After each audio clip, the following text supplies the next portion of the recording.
आदरणीय राहुल गांधी जोड़ो जोड़ो जोड़ो जोड़ो, नफरत छोड़ो, नफरत छोड़ो। आदरणीय राहुल गांधी जी, आदरणीय कुमारी शैलजा जी, आदरणीय दीपक बैज जी, आदरणीय टी.एस. सिंहदेव जी, आदरणीय ताम्रध्वज साहू जी, आदरणीय उमेश पटेल जी, मेरे मंत्रिमंडल के सभी साथीगण, सभी हमारे विधायक साथीगण, निगम मंडल के सभी अध्यक्ष और पदाधिकारीगण, साथ ही हमारे राष्ट्रीय सचिव और प्रदेश कार्यकारिणी के सब सदस्यगण, सभी उपस्थित हमारे हजारों हजार 13,242 राजीव युवा मितान क्लब के साथियों को मेरा जय जोहार, जय जोहार। पहली बार युवाओं का ऐसा मेला पहली बार छत्तीसगढ़ में दिखाई दे रहा है। राजीव मितान क्लब, जहां ग्रामीण क्षेत्र में 11,000 हमने बनाया, शहरी क्षेत्र में 2,000 राजीव मितान क्लब का गठन किया और ये राजीव मितान क्लब को हर साल 1 लाख रुपया दिया जा रहा है ताकि हमारे युवा साथी गांव के अपने संस्कृति, गांव के अपने खेल कूद, गांव की स्वच्छता, गांव की शिक्षा और साथ ही साथ शासन की योजनाओं की जानकारी उन तबके को देना है जो वंचित वर्ग के लोग हैं, जो गरीब हैं, जो दिन रात मेहनत करते हैं, शासन की योजनाओं के बारे में जानकारी नहीं होती, उन सबको जानकारी देना, उन तक के योजनाओं को पहुंचाने की जिम्मेदारी हमारे राजीव मितान क्लब की है। आदरणीय साथियों, ये देश युवाओं का देश है। 18 से 35 साल की उम्र के लोग 65% निवास करते हैं और जब युवा शक्ति एकजुट हो तो नई ऊर्जा पैदा होती है और नई ऊर्जा को दिशा देने के लिए आज हमारे पास राहुल गांधी जी हैं जो आप सबको दिशा निर्देश देने आए हैं। आदरणीय साथियों, दुर्भाग्य से इस देश का बागडोर ऐसे हाथों में है जो नफरत फैलाते हैं, जो हिंसा के रास्ता अपनाते हैं, जो अफवाह फैलाते हैं। ये रास्ता हमारा नहीं है। हमारा रास्ता है भाईचारे का, हमारे रास्ता है प्रेम का, हमारा रास्ता सद्भाव का है और सद्भाव के लिए जो राजीव जी ने देश के लिए किया वो दुनिया में उदाहरण है और इसीलिए राजीव जी के जयंती को हम सद्भावना दिवस के रूप में हम सब मनाते हैं। आदरणीय साथियों, राजीव जी ने 21वीं सदी में ले जाने की बात उन्होंने कही थी और आज देश कंप्यूटर के मामले, संचार क्रांति के मामले में, पंचायती राज के मामले में आज जो देश आगे बढ़ा है उसकी कोई सानी दुनिया में नहीं मिलती। आदरणीय साथियों, 5 साल पहले राहुल जी आए थे और उन्होंने मुझसे कहा था कि सरकार बने तो लगना चाहिए सबकी सरकार है, युवाओं के, महिलाओं के, किसानों के, मजदूरों के, अनुसूचित जाति के, जनजाति के, व्यापारियों के। और आज जितने भी न्याय योजना हमने शुरू की है, चाहे राजीव गांधी किसान न्याय योजना हो, चाहे गोधन न्याय योजना हो, भूमि श्रमिक न्याय योजना हो, लघु अनुपज के खरीदी हो, इस सब के माध्यम से आम जनता के जेब में पैसा गया है और आज तक के 1,75,000 करोड़ रुपया आम जनता के जेब में पैसा गया है। और यही कारण है कि छत्तीसगढ़ में कहीं मंदी का कोई असर नहीं है, भर्तियां जारी है। पीएससी में फीस हम लोग नहीं लेते, चाहे व्यापम हो पीएससी हो, इसमें फीस नहीं लेते। और साथ ही साथ युवाओं को जहां नौकरी मिल रही है, नए नए उद्योग, 3,000 से अधिक उद्योग खुल चुके हैं, एमयू कर रहे हैं, उसमें भी रोजगार मिलेगा। और आज राहुल जी के हाथ से नए जो शिक्षक हैं उसको नियुक्ति पत्र हम लोगों ने दिया है। तो आदरणीय साथियों, पूरे छत्तीसगढ़ की जनता का भरोसा छत्तीसगढ़ की सरकार पर है। आज ये युवा राष्ट्र की संपत्ति है और युवाओं को दिशा निर्देश, इस ऊर्जा का सही उपयोग हम लोगों को करना है। जहां बेरोजगारी भत्ता 2500 रुपया महीना हम लोगों ने दिया है और लगातार वो क्रम चल रहा है। लेकिन साथियों, ये कांग्रेस पार्टी है। कांग्रेस पार्टी हमेशा आम जनता को ताकतवर बनाने का काम करती है, उसे अधिकार संपन्न बनाने का काम करती है। चाहे वो नेहरू जी की सरकार हो, चाहे वो मनमोहन सिंह जी की सरकार हो, जब भी नेहरू जी से लेकर मनमोहन सिंह जी तक के अवसर मिला कांग्रेस को, हमेशा आम जनता को ताकतवर बनाने का काम किया है। लेकिन साथियों, ये जो सरकार है वो किसके लिए काम करती है? किसके लिए? अडानी के लिए।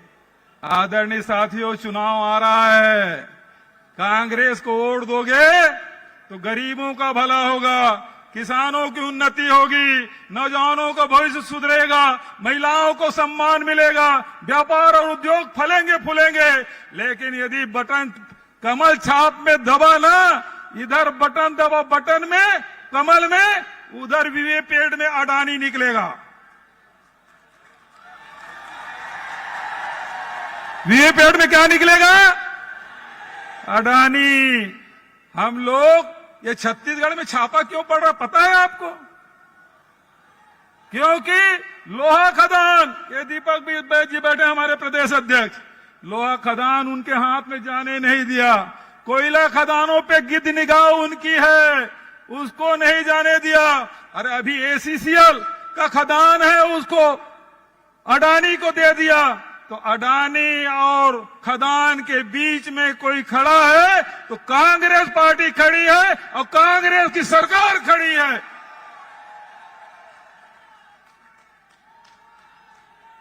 तो छत्तीसगढ़ को लूटने नहीं देना है। छत्तीसगढ़ की संपदा आपकी संपदा है, आपकी संपत्ति है। इसकी राशि, छत्तीसगढ़ खजाने की राशि गरीबों में, किसानों में, मजदूरों में, युवाओं में, महिलाओं में बंटना चाहिए, न कि हमारे साहब के मित्रों को जाना चाहिए। जाने देंगे क्या आप? बस यही बात मैं कहना चाहता हूं। गर्मी बहुत है दोस्तों, खुले में बैठे हैं, लेकिन हमारे युवाओं में जोश है, उत्साह है। राहुल जी के भाषण आप सुनना चाहते हैं ना? तो आज मैं आपसे कहना चाहता हूं, अभी तक के जहां हमने गोधन न्याय योजना से महिला स्व सहायता समूहों को लाखों लोगों को हमने रोजगार दिया, रीपा के माध्यम से लाखों लोगों को रोजगार मिल रहा है। आने वाले 5 साल में 12 से 15 लाख लोगों को रोजगार की व्यवस्था छत्तीसगढ़ की कांग्रेस सरकार करेगी। और अंत में एक बात की घोषणा मैं करना चाहता हूं। अभी हमने नियुक्ति पत्र दिया, राहुल जी ने मुझसे कहा, क्या कोरोना के समय तुम्हारे भाई स्टाइफन वगैरह देते थे 70, 80, 90% वाला? मैंने कहा साहब, उस समय थोड़ी सी आर्थिक तंगी थी तो हमने वो व्यवस्था कर दी। राहुल जी ने कहा जो नौकरी में लगे हैं, जो 70, 80, 90% जो स्टाइपेंड था उसे समाप्त किया जाना चाहिए। और मैं राहुल जी के सामने घोषणा करता हूं, ये जो नई नियुक्ति मिली है उससे 70, 80, 90% की स्टाइपेंड नहीं होगा, ये मैं घोषणा करता हूं इन्हीं शब्दों के साथ, ताकि हमारे नौजवान जिनको नौकरी मिली है, जो 70, 80, 90% में प्रभावित हो रहे थे, उसे आज समाप्त करने की घोषणा करता हूं। धन्यवाद। जय हिंद, जय छत्तीसगढ़। अब मैं नारा लगाता हूं, तब तक क्या आप साथ देते रहिए, जब तक राहुल जी मंच में ना आ जाए। राहुल गांधी जिंदाबाद, राहुल गांधी जिंदाबाद। नारा लगाते रहिए आप लोग, राहुल राहुल राहुल। बहुत सम्मान के साथ मैं राहुल जी को आमंत्रित करता हूं, आए हम सबको संबोधित करें आदरणीय राहुल गांधी जी।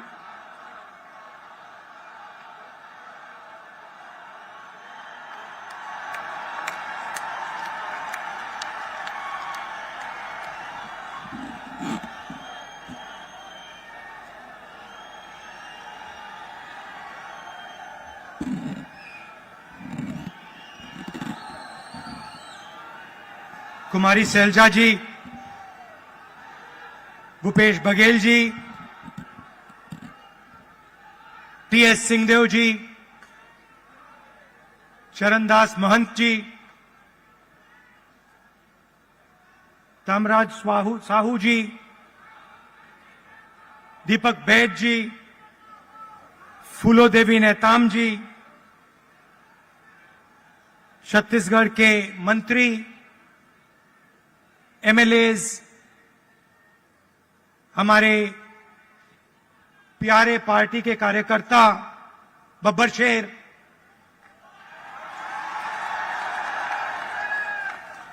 और शेरनिया,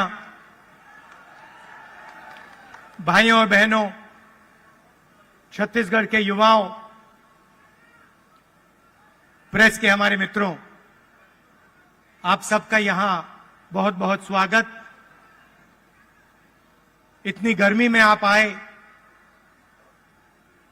अपना कीमती समय आपने हमें दिया, हमारी बात सुनने आए, इसके लिए मैं बहुत आभारी हूं।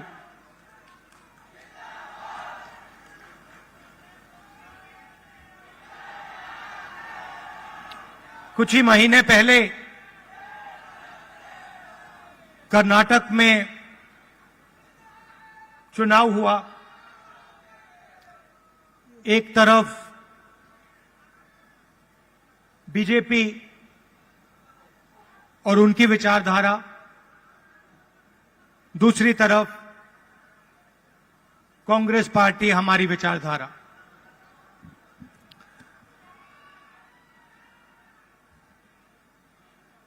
उनका काम लोगों को बांटने का, नफरत फैलाने का, हिंसा फैलाने का।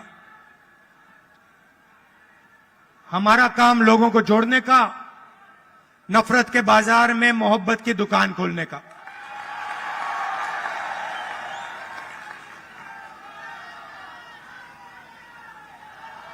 और कर्नाटक में हमने कहा, जैसे पहले हमने छत्तीसगढ़ में वायदे किए थे, किसानों को सही दाम देने का वायदा जो हमने पूरा किया, किसानों का कर्जा माफ किया, बिजली बिल हाफ किया, जैसे हमने यहां वायदे किए थे, वैसे ही हमने कर्नाटक में 5 वायदे किए। चुनाव से पहले बीजेपी के लोग हर बार वो कोई ना कोई नंबर निकाल देते हैं। कोई कहता है 230 सीट आएंगी, कोई कहता है 250 सीट आएंगी, मगर कर्नाटक में, कर्नाटक के हर गरीब व्यक्ति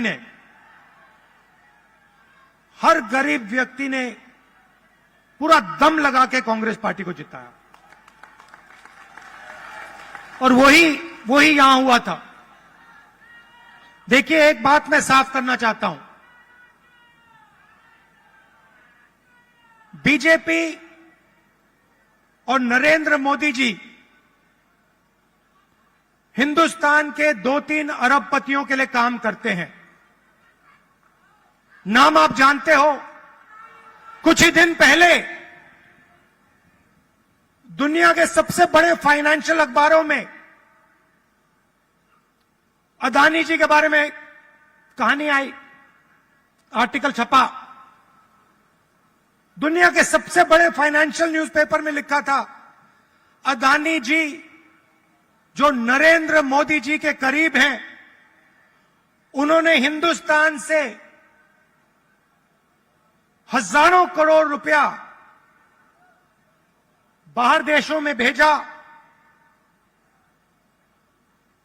और उस पैसे से स्टॉक मार्केट में अपने शेयर्स का दाम बढ़ाया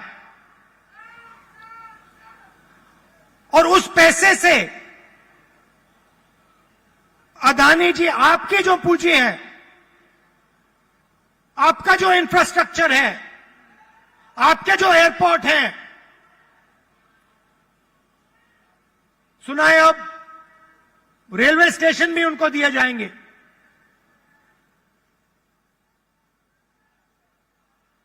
पूरा का पूरा एक व्यक्ति के हवाले किया जा रहा है। और मैं साफ कहना चाहता हूं कि चाहे वो कर्नाटक की सरकार हो, छत्तीसगढ़ की हो, राजस्थान की हो, हिमाचल की हो, और जो अभी आने वाली हैं तेलंगाना, मध्य प्रदेश, ये सारी की सारी सरकारें गरीबों की सरकारें होंगी, अदानी की सरकारें नहीं होंगी। और प्रधानमंत्री को साफ कहना चाहिए, देश को बताना चाहिए और छत्तीसगढ़ के युवाओं को बताना चाहिए कि वो अदानी जी पर इंक्वायरी क्यों नहीं करवा रहे हैं। ऐसी क्या बात है कि नरेंद्र मोदी जी अदानी जी पर इंक्वायरी नहीं करा सकते हैं? दो तीन सवाल हैं भाई और बहनों, युवाओं। ये जो हजारों करोड़ रुपए हिंदुस्तान से बाहर गया, ये पैसा किसका था? पहला सवाल, ये अदानी जी का पैसा नहीं था, ये किसी और का पैसा था। किसका पैसा था? ये पहला सवाल है। प्रधानमंत्री जी कोई इंक्वायरी नहीं करवाएंगे। मैं आपको साफ कह देता हूं, हिंदुस्तान का प्रधानमंत्री अदानी जी पे कोई इंक्वायरी करा ही नहीं सकता, क्योंकि अगर उसका इंक्वायरी का नतीजा निकल गया तो नुकसान अदानी जी को नहीं होगा, नुकसान किसी और को होगा। तो छत्तीसगढ़ में हमने क्या किया? छत्तीसगढ़ में किसानों को धान के लिए सही दाम दिया। और आज आप सारे प्रदेशों को देख लीजिए, लिस्ट निकालिए, सवाल पूछिए, धान के लिए सबसे ज्यादा पैसा कौन से स्टेट में मिलता है? जवाब मिलेगा छत्तीसगढ़, छत्तीसगढ़, छत्तीसगढ़। और प्रधानमंत्री जी यहां आए थे, मुझे याद है, बीजेपी के सब नेता आए थे और कहा था कि कांग्रेस पार्टी इस वायदे को पूरा नहीं कर सकती है। कहा था पैसा नहीं है।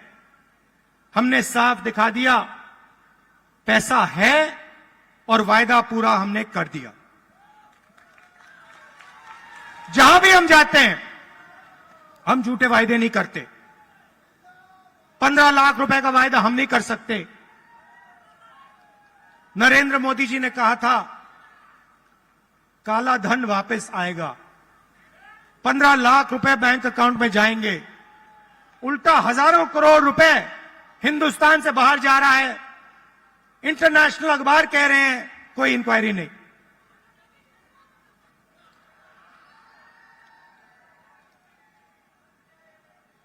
तो अब छत्तीसगढ़ के युवा जो हैं, आपकी बहुत बड़ी जिम्मेदारी है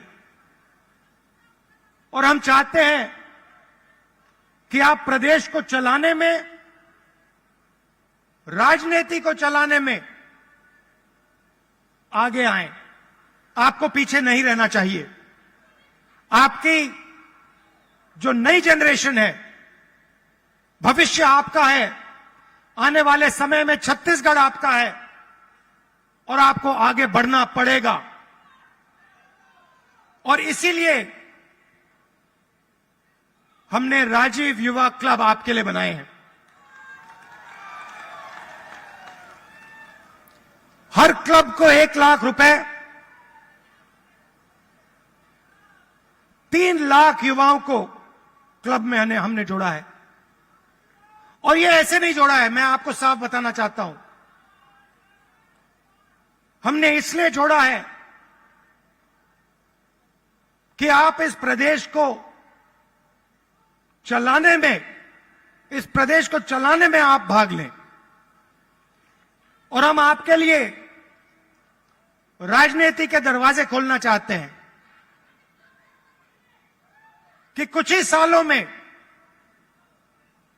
आपके बीच में से छत्तीसगढ़ के एमएलए, प्रधान, नेता चुन के आए। इसलिए हमने यह काम किया है। दो तीन चीजें मैं और कहना चाहता हूं।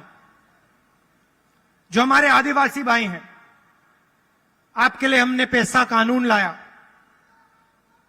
आपकी जमीन की रक्षा की। मैं आपसे एक बात कहना चाहता हूं। हम आदिवासी शब्द का प्रयोग करते हैं। आदिवासी का मतलब जो हिंदुस्तान के ओरिजिनल मालिक हैं। आदिवासी का मतलब इस देश की जो जमीन है, जो धरती है, उसके सबसे पहले आप मालिक थे।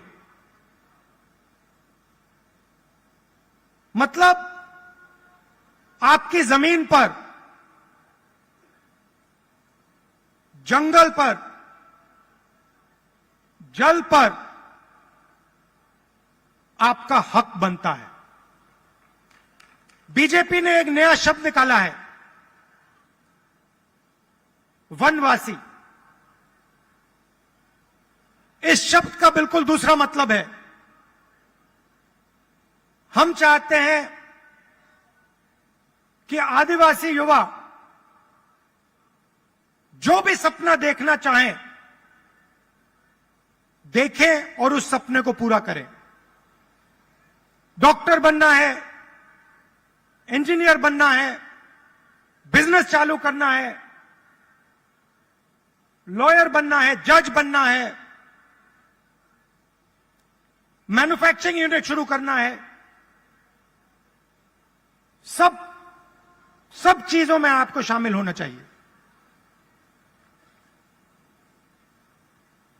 वो चाहते हैं कि आप जंगल में ही रहें, आप जंगल के बाहर ना आए। शब्द के पीछे सोच है भाइयों और बहनों। उनका कहना है कि आप पहले हिंदुस्तान के मालिक नहीं थे, आप जंगल में रहते थे और आपको जंगल में रहना चाहिए। हम कहते नहीं, जंगल का हक, जमीन का हक, जल का हक आपको मिलना चाहिए। मगर जो भी आप सपना देखना चाहते हो, जहां भी आप जाना चाहते हो, वो सपना आपके लिए पूरा होना चाहिए। यह फर्क है विचारधारा में।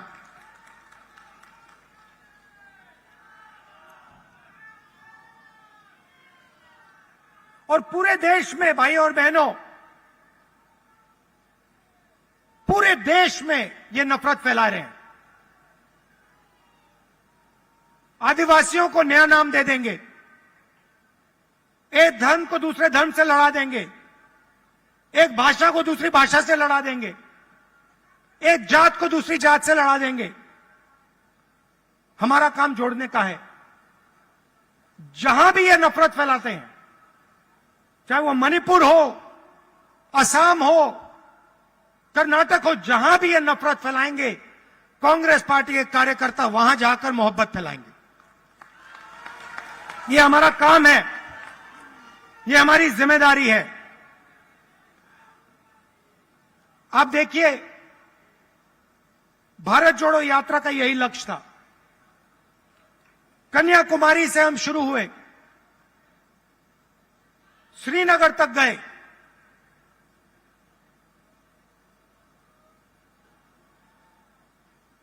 मीडिया में इन्होंने, बीजेपी के लोगों ने हर रोज ये कुछ ना कुछ उल्टा सीधा बोलते हैं, नफरत फैलाते हैं। भारत जोड़ो यात्रा ने पूरे हिंदुस्तान को जोड़ने का काम किया। हर धर्म को, हर जात को, हर भाषा को हमने याद दिलाया कि आप सबसे पहले हिंदुस्तानी हो, और आप सबको एक साथ मिलकर मोहब्बत के साथ, इज्जत के साथ रहना है। यह यात्रा का मैसेज था और यह बहुत गहरा मैसेज था, नया मैसेज नहीं था, बहुत पुराना मैसेज है। सदियों से यहां पे छत्तीसगढ़ में और बाकी प्रदेशों में लोगों ने यह मैसेज दिया है और यही कांग्रेस पार्टी का और हिंदुस्तान का डीएनए है। हम जोड़ते हैं, वो नफरत फैलाते हैं। हम किसानों के लिए, मजदूरों के लिए, छोटे व्यापारियों के लिए काम करते हैं, वो 2-3 अरबपतियों के लिए काम करते हैं। कुछ साल पहले मैंने बघेल जी से एक बात कही। मैंने कहा, जहां भी मैं जाता हूं, मैं युवाओं से पूछता हूं, आपके सामने सबसे बड़ी मुश्किल क्या है? बीजेपी ने जो हिंदुस्तान की रीढ़ की हड्डी है, आर्थिक रीढ़ की हड्डी है, उसको तोड़ दिया है। जो छोटे व्यापारी थे, जीएसटी और नोटबंदी ने उनको खत्म कर दिया, जानबूझ के खत्म किया। और जब भी मैं इनसे पूछता हूं, आपके सामने सबसे बड़ी मुश्किल क्या है, कहते हैं बेरोजगारी। और मैंने छत्तीसगढ़ के चीफ मिनिस्टर से कहा, देखिए, छत्तीसगढ़ में अलग अलग स्किल्स हैं, हर डिस्ट्रिक्ट में आप कुछ ना कुछ बनाते हो, मगर जो छोटे बिजनेस वाले होते हैं उनको बैंक का पैसा नहीं मिलता, उनको मीडिया का सपोर्ट नहीं मिलता। और मैंने छत्तीसगढ़ के चीफ मिनिस्टर बघेल जी से कहा कि आपका फोकस इन छोटे व्यापारियों पे होना चाहिए, छोटे बिजनेस वालों पर होना चाहिए। बैंक के दरवाजे उनके लिए खोलने चाहिए और मार्केटिंग हो तो इनके लिए हो। और खुशी से मैं कहता हूं कि बघेल जी ने इस पे काम शुरू कर दिया है और इससे आने वाले समय में लाखों युवाओं को फायदा मिलेगा, हजारों नए बिजनेस खुलेंगे और लाखों युवाओं को रोजगार मिलेगा। देखिए, आपको सिर्फ छत्तीसगढ़ की नहीं सोचनी है। छत्तीसगढ़ हिंदुस्तान का सेंटर है।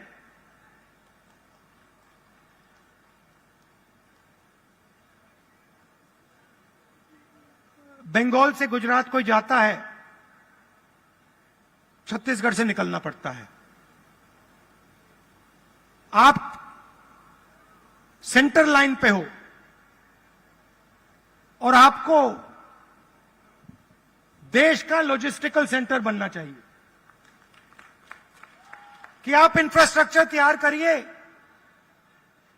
कि छत्तीसगढ़ हिंदुस्तान का लॉजिस्टिकल सेंटर बने। जो भी माल बंगाल से गुजरात बाकी प्रदेशों में जाए वो यहां प्रोसेस हो, यहां से निकले, एयरपोर्ट से आप बाकी दुनिया को छत्तीसगढ़ से जोड़िए, सिर्फ हिंदुस्तान को नहीं, बाकी दुनिया को आप एयरपोर्ट से जोड़िए, छत्तीसगढ़ को जोड़िए कि हमारे जो युवा हैं, छत्तीसगढ़ के जो प्रोडक्ट्स हैं वो पूरी दुनिया में जाएं, सिर्फ हिंदुस्तान में ना रहें।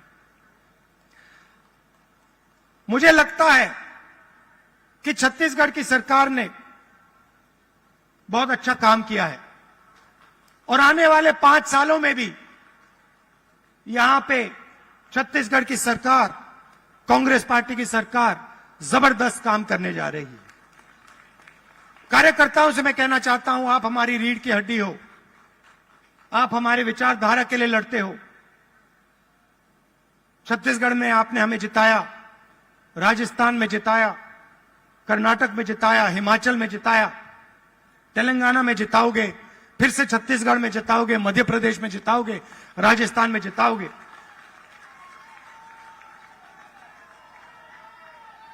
हमारी बघेल जी, हमारी सरकार को हमारे कार्यकर्ता की रक्षा करनी चाहिए, करती है, मगर और डट के जो हमारा कार्यकर्ता है उसे लगना चाहिए कि मैं कांग्रेस पार्टी का कार्यकर्ता हूं, मैं कांग्रेस पार्टी की विचारधारा के लिए लड़ता हूं और मरता हूं। देश को आपकी जरूरत है। नफरत से देश आगे नहीं जा सकता है, हिंसा से देश आगे नहीं जा सकता है, अर्थव्यवस्था नहीं बढ़ सकती है। मोहब्बत से, इज्जत से काम किया जाता है, और अगर देश को जोड़ा जाता है, सबको एक साथ लाया जाता है, तो देश तेजी से प्रगति करता है। आप सब यहां आए,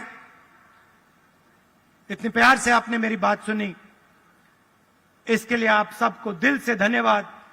और जो युवा हैं जो अब इन क्लब्स में शामिल होंगे, आप याद रखिए, छत्तीसगढ़ का भविष्य आपका है, आपकी बड़ी जिम्मेदारी है।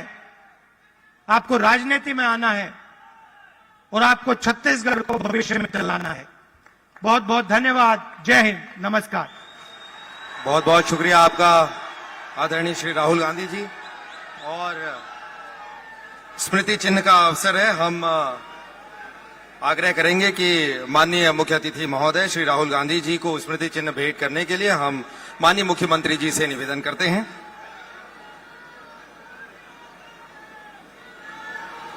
आदरणीय शैलजा जी हमारे बीच मंच पर उपस्थित हैं, उन्हें भी स्मृति चिन्ह भेंट करने के लिए माननीय मुख्यमंत्री जी से हम आवेदन करते हैं।